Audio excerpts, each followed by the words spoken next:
omaze ebbanga ng'oli looya waawo no yakuyise. Well, lawyer akola alina instructions. Siri ku myaka eginoonya emirimu nyinza okujja okukola nga sirina instructions. So okubeerawo kwaffe kwa bwannamasasaana kisanze nti tuli balooya badde looya we nga bwogambye okumala ebbanga tubadde nga tutambula naye ensonga ez'amateeka okumala ebbanga eriwera okuva nga ali mu Popular Resistance Against Life Presidency.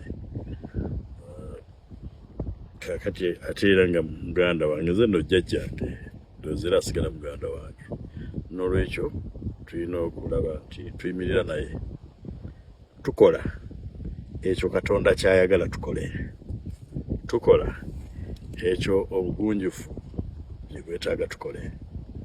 So tujja kukola buli kiri mu busobozi bwaffe tulabe nti munnaffe afuluma abeere ebweru, akole bye tukola, akole emirimu gye egy'obwataata, akole emirimu gye egy'obukulembeze, obeere free.